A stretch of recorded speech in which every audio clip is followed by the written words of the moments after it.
Hello guys, so today is Thursday. Stop. Nandito pa rin yung tunog ng ano sa likod. Oh, may kumakalog lang doon. Oo, sa gas yun, sa tangke. Hindi, may laman yung trunk na ano. Andun yung tools eh. Ha? Yung tools lang yun na hindi naka-fix. Okay, Thursday ngayon, sama kayo, no? Sabi ko sa kanya, bagong kauwi niya lang, sabi ko punta tayo sa KFC doon sa kanto, tapos siya mag-drive para ma-test niya yung Nissan Sentra kasi di ba dami ko nang ginawa dito. So ang una niya observation nung paalis sa bahay, nag-improve daw yung preno. No, dati yung preno sagad lupa. Oo, kasi binlid ko yung brakes, di ba? Tapos kahapon in-install ko yung disc rotor front, so harap likod bago na disc rotor nito. And straight na manibela nito, di ba? Straight na yan, manibela. So mamaya bitiwan mo yung manibela. Ayan. Pag gumanda na yung preno. Oh, tapos kung kailan nakita na naka-stop na nga, tatapa ka pa ng gas. Hindi ako tumatapak ng gas. Bumilis ka pa eh. Preno lang tinatapakan. Bumilis pa eh. So yan, sabi ko ikumpara niya na nag-improve na. Ano ba yan? Halos dami ko nang ginawa di. Yung alternator pala ang gusto kong ma-experience mo, kasi feeling ko mas gumanda yung takbo niya dahil pinalitan ko yung alternator, kasi yung kuryente gumanda, mas madaming power. Okay, so dati na ba yan? Puti? ngayon talaga yan. Parang mas malinaw na ngayon. Baka yung kuryente nga dahil gumanda yung kuryente. So Dati parang labo na. nakakapos ang kuryente. So ang unang syempre sanay ka sa Ford Explorer eh, pero lamig na aircon, no? So isa sa napansin ko dito after kong palitan yung alternator, hindi na nagfa-fluctuate yung yung voltage. Yan, dahan-dahan lang yung akyat baba. Hindi ka tulad last time, 14 tapos biglang magiging 12. Ano yan? 0.5 yung alin? Ano yan? Yung voltage, yung kuryente. Ayan, tapos nataasan ko. Dati na yan? Hindi, bago. Para alam ko kung bumababa yung kuryente. So yan nga, hindi na ganun kaano yung fluctuations. Matigas Mas steady na. Mas matigas kasi nga mas stable. Mamaya sabihin ko sa'yo na straight na yan eh. Mas straight na yung takbo nito. Inalign ko uli eh. Yung preno yung preno malalim. Kasi dati parang may spring eh. kasi yung preno merong hangin, kaya kailangan Parang may zip-zip gumaganyan eh. Parang nagbabounce. Bumabalik. Parang kaso yung tire nito may ano pa rin. Mayroon pa rin alarm. Ano yung may ano pa rin siya. Meron pa rin konti Jis sa preno.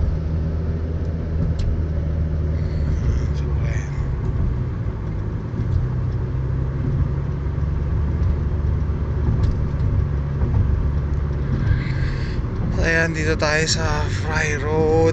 Ang takbo natin nasa 50 miles per hour. So 80 kilometers. Ayan. Dito ka na lang huwag ka na magpalit ng lane kasi nagpa-vlog ako. Si Manang. So dami lumiliko dito eh. Ang ko, pag nakita mo na nakatapak siya ng brake, huwag ko na tumapak ng gas. Ilang ako. Pa rin pala, nag-ano pa rin eh. Parang may spring pa rin. Pero hindi na ganun kalalim. Hindi na nga malalim. Yun yung preno.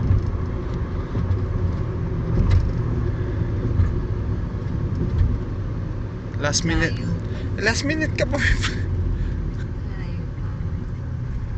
Pag minor ka na, last minute ka pa may preno eh. Kung bumigay preno, luma ng kotse to eh.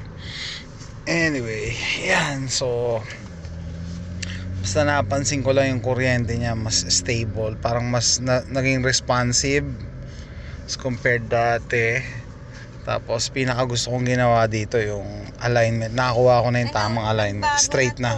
Dati may mga Pinaltan ko na eh. Yung pinaltan ko pala yun. Hindi ko na video to pero pinaltan ko yung dati may mga steering wheel cover. tinalian mo lang yung mga Zip tie, naka-zip tie. zip tie. Kawawa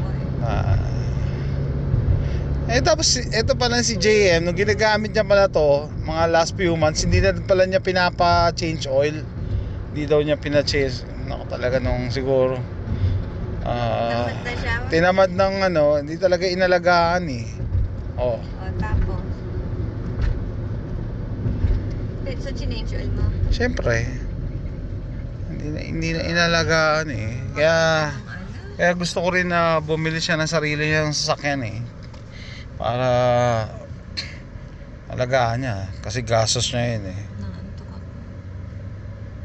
Ito pala tinanggal ko yung yung glue, yung pandikit nito na umagos, kaso natanggal naman yung pintura. Pero iitiman ko na lang. Meron yan umagos na pandikit nitong yan umagos. Tinanggal ko, tanggal pati. Ganito pa yung kotse niya? Binalhan niya. Tapos naglagay ako air purifier. Yung scent. Medyo Ang bango, 'di ba? medyo gumanda na yung amoy. Nung binenta ko yung Expedition, sabi nung buyer mabango daw yung kotse. Nagustuhan Hindi niya. amoy Nagustuhan Hindi niya. aso.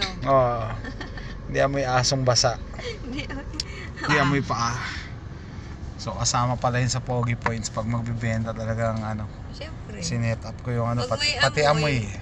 Pag may amoy. Maliban sa linis, pinabango ko yung kotse. Pag may amoy, turn off na agad. So kanina pala nanonood ako ng mga vlogs na may mga nagpa-vlog na Nissan Sentra sa Pilipinas. Meron ding Nissan Sentra na group. May mga enthusiast din ng Nissan Sentra eh. Mas luma pa nga yung Nissan nila kaysa sa akin eh. Mga First car 90s. natin, Nissan eh. Nissan 98. ako. Tapos naging Toyota. Ako 98. Ako siya LEC yata yun sa kanya eh. Tapos naging Toyota. LEC. Kasi yun ang kotse ng mga ahente nun eh. Mga medrep. Yun ang binibigay. Ay, wag na. Wag na. Ay, Diyos ko po. Kasi pogi. Anyway, yun. So, Waiting na red light. kanina may napanood ako. Sabi niya bakit daw Nissan ang gusto niyang kotse. Kasi, malamig ang aircon. Malamig ang aircon ng Nissan talaga. As compared to the Kaso other. yung Rogue, sa bagay, 80. Okay, 9 years natin ginamit yung Nissan Rogue. No? Ano yun ba? Matibay din yung Nissan Rogue namin eh. 2009. Kaso na yung ilalim nun, meron Siyempre, na 9 years eh. kumakalampag. 9 years kailangan ng palitan. May kumakalampag na sa ilalim. Kailangan ng palitan. So, Tumutunog na sa ilalim. yung pina-follow kong vlogger dito sa US is Scotty Kilmer. Hindi niya gusto ang Nissan eh. Sabi niya, yung nga daw, lalo na ayaw niya yung transmission. Kasi nga, Jatco transmission, ginagamit madaling masira. Pero ako nakagamit na rin ako ng Toyota Corolla. Siya, nag-Toyota na rin siya dati. Toyota niya, yung una niya, yung Love Life. Yung Toyota, yung una mong Toyota, yung kotse mo sa Pfizer, yung puti. Bius yun. Ako, Vios ako. Bius din ako. Hindi ka nag-Vios. Ano pala ako? Yung Love Life nga na Corolla, yung puti. Love ko lang ako ganun. Yun ang tawag dun eh. Bius pala. Tapos dito sa US nung 2012 yata, 2011, meron akong Toyota Corolla din. Dito tayo nakapag-Toyota. Tundra na yung Toyota nga, 'di ba? Yung bago ipanganak si AJ kasi, wala pa si AJ. Sabi ko kasya kami nun sa sedan. Eh. So kumuha ako ng Corolla. Tapos nung dumating si AJ, sabi ko masikip na masyado. Kasama pa yung mga stroller, tsaka mga bag, gamit.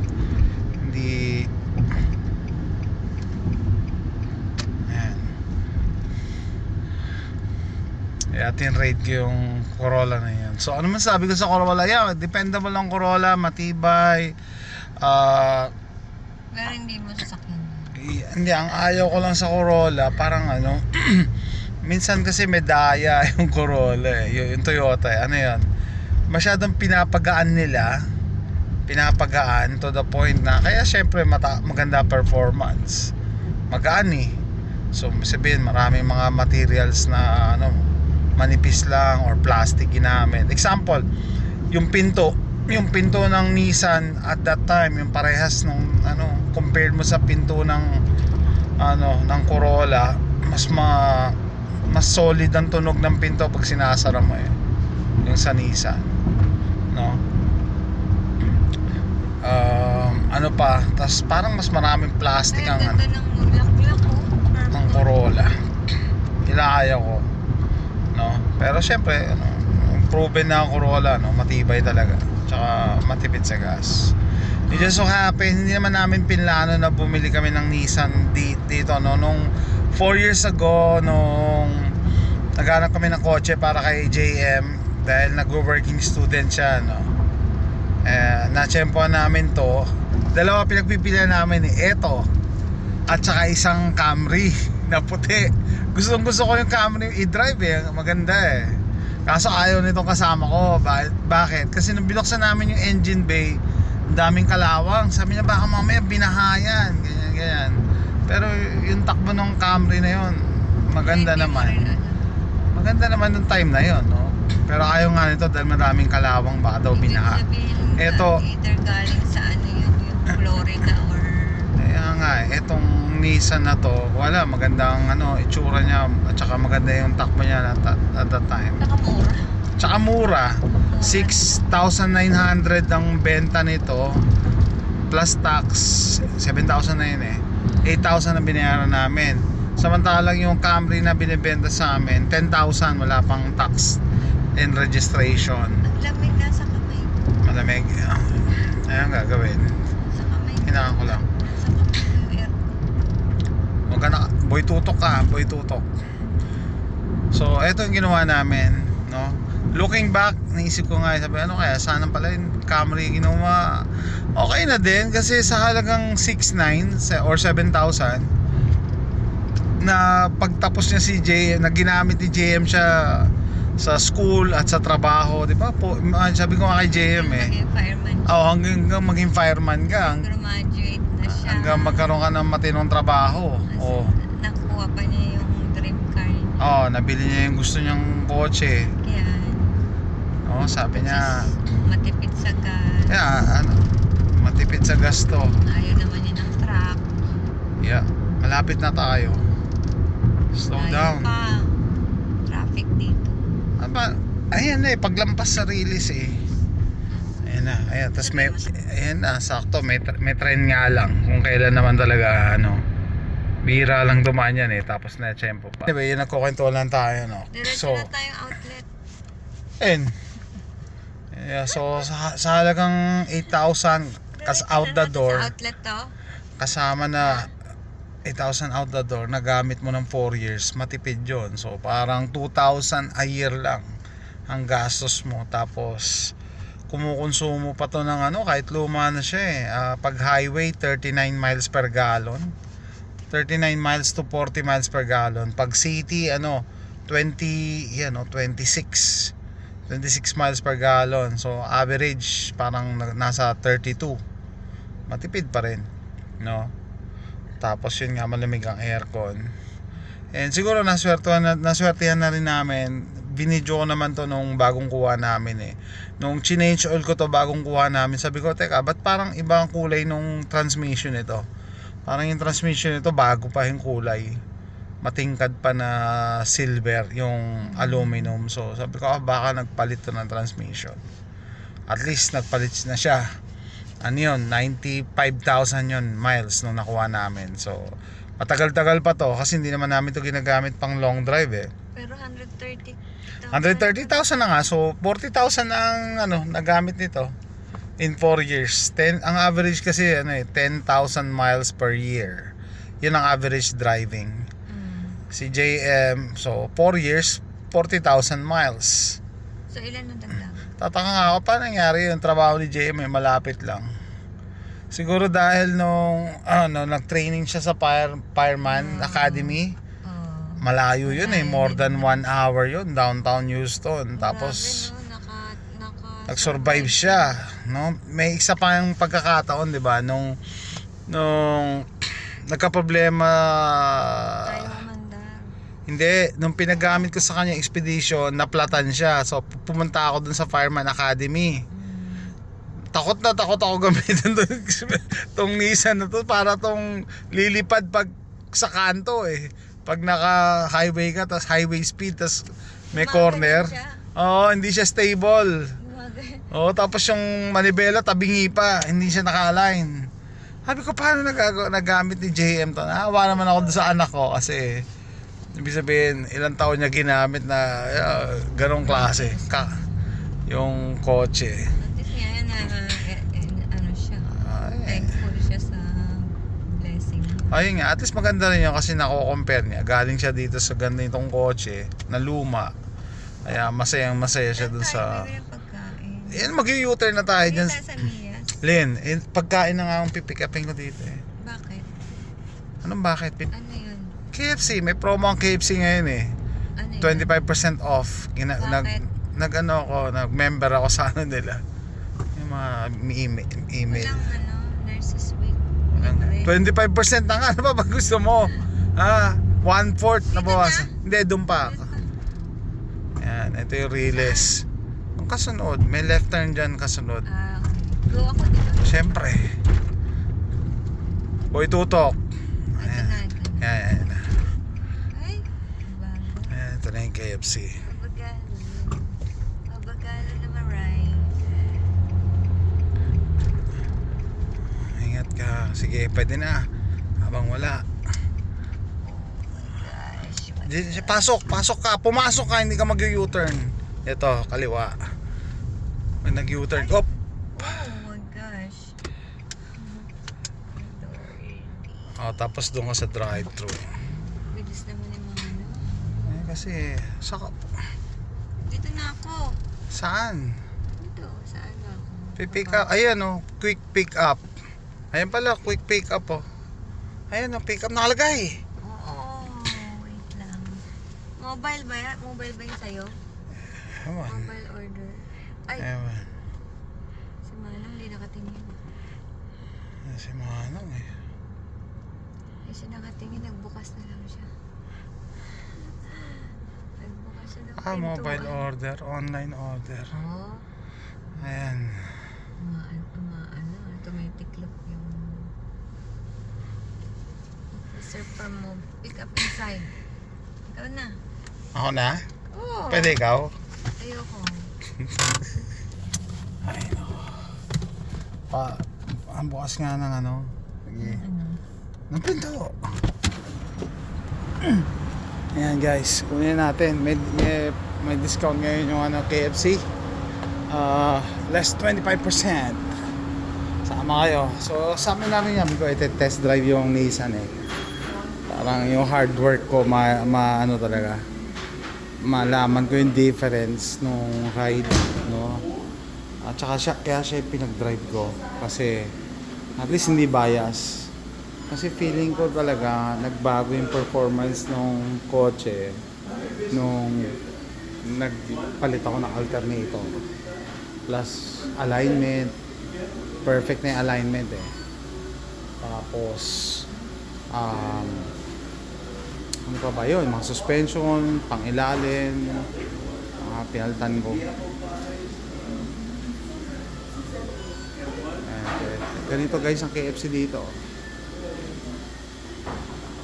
Ganito ang KFC. Ito. Baka makapiright tayo.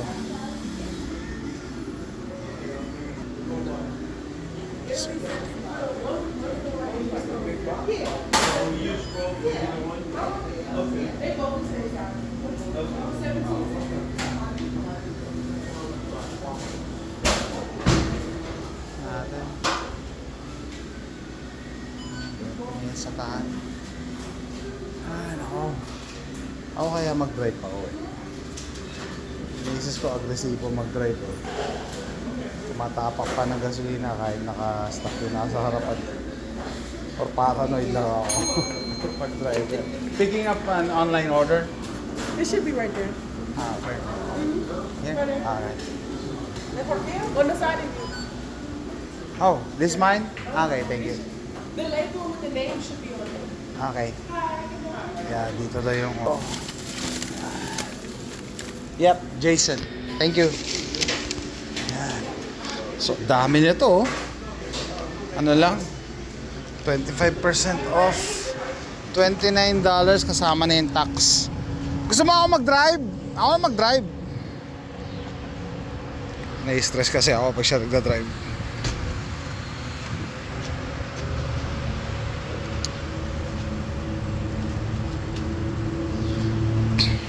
Yan. Usog. At medyo malaki ang magda-drive.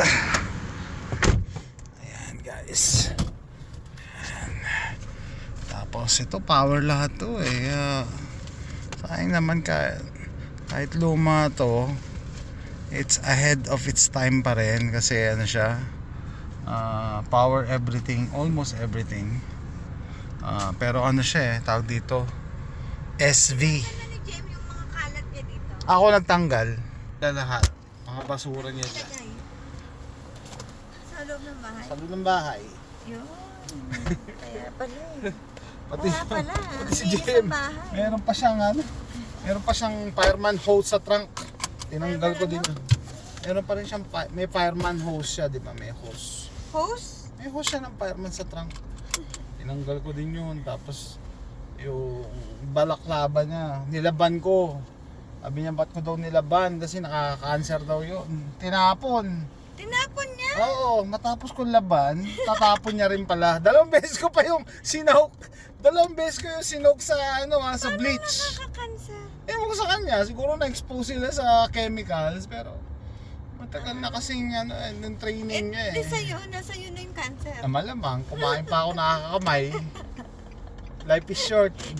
Sinabi May niya 50 ngayon kung kailan Oo. ginanon mo na yung kamay mo. Kinusot-kusot ka na, itatapon niya lang pala. Bakit niya tinapon? Eh kung itatapon niya, sana dati niya pa kasi tinapon. Yun, tataka ko. Hindi nga, bakit niya tinapon? Sana sinabi mo nilaban mo na yun. Nilaban ko na nga, 2 beses ko yung binleach para pumuti. Patay na yung cancer. Yung pala, kaya nga, tagal na yung cancer doon. Anong cancer agent yun? Baka radiation meron. Sobra naman. Hindi naman trabaho ng fireman yung radiation. Ano Ano bang hazmat yun. dapat Hazmat. tinanong mo, anong ibig sabihin niya ng nakaka-cancer? Cancer daw eh. Tinapon, mahirap akong laban. Hindi mo clarify kung anong nakaka-cancer na anong bang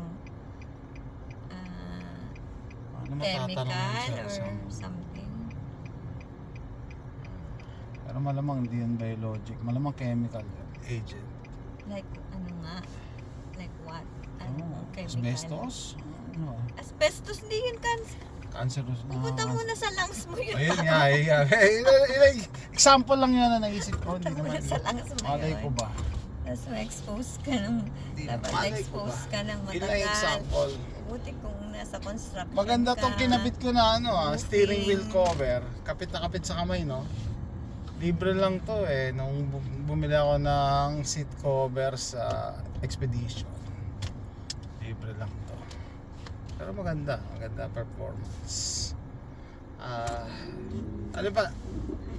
Ayan ang voltage niya, 13.9. Pagka 12, patay ang battery mo pag 12. Pag start yata 12.3. Kaya maganda 14, 13. Ano yung binili man para ma-check mo? Oo, kasi nga gusto ko malaman kung papalitan ko na yung alternator eh. Nung dinrive ko, pag stop to 12.3, kinakabahan ako. Konti na lang, patay na to Kaya pinaltan ko, at least pagka yun nga, style ko sa lumang kotse, bago masira yung pyesa, paltan mo na. Kasi pag nasira yan, tas nasa kalsada ka, nako, laking stress niyan, tsaka gastos. Kasi ito to yung sasakyan. Kaya ang susunod ko pong papalitan dito yung siguro bukas daw darating yung ano eh, yung CV axle. May ano eh, lagutok. May lagutok to eh. Yung bago to, ang bili namin 4 years ago, pinalitan ko yung CV axle ng driver side. Talaga tabingi talaga yung ano eh, takbo eh. Gumanda na. Pero ngayon lumalagutok. Sa tingin ko yung kanan naman, yung passenger side. Actually dapat pala nung pinalitan ko, sinabay ko na eh, dalawa. Anyway, okay pa naman nung time na yon. Kaya kailangan ng June ng palitan yung CV axle ng passenger. Hindi mo napansin, mas responsive yung tapak mo sa gas. Parang mas mabilis compared yung dati o hindi mo na naalala. Mas responsive to ngayon Mas eh. parang hindi na sila kakatapos. Tingnan mo yung kamay ko ha. Tingnan mo kamay ko. Tingnan mo kamay ko. Oh. Diretso. Diretso. Diretso takbo. Di naman eh, pumapaling dito eh. Papali mo dyan. Ayan. Diretso. Oh, tagal ha. Siyempre depende kung nasa gitna. At least yan ang gusto ko ngayon na straight na siya. Dati nagda-drive ka, nakatagilid yung kamay eh. Hindi ko ma-determine. Sabi ko, bakit hindi ko ma-align-align? Ako lang nag-align yan. Mainit ah. Init. Kanina, nilalamig ka. Yung kamay ko lang nakatutok yung aircon. Ay, mainit. Sinita lang. Pero 65 pala yun. Thermostat. 65. Ako lang yun. Nainitan ka eh. Hormones. Sabi ko doon kay JM sa anak ko, siya mag-drive eh. Ayaw, may ginagawa daw siya. Pero Ayaw na nang balikan yung balikan yung trauma niya dito sa sasakyan na to. hindi, sabi ko nga, i-drive yung kotse niya kasi hindi ko pa nare-review yung kotse niya. Ayaw na naman. Napaka-ano na. Ayaw na naman. Napaka-kuripot, napaka-matipid. Paka-arte nun eh, pagka tungkol sa video, ayaw na nabibidyoan. Ayaw na nabibidyo. Kaya natutuwa talaga ako dito sa steering niya and straight. Ano pa?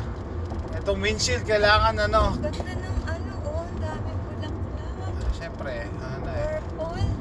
nilagay, malamang nilagay nila yan. Ang ganda. Kailangan ko palitan pala Ay, itong pero ba't tayo windshield. mag-Walmart? Hindi, Wala akong bulaklak. gabi na.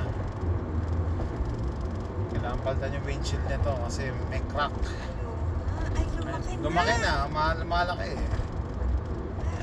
Umaba na. Kahit nilagyan ko yan ng chemical para tumigil, umaba pa. Kailangan na siguro talagang palitan. Paano papalitan? Di papalitan mo kay Mano?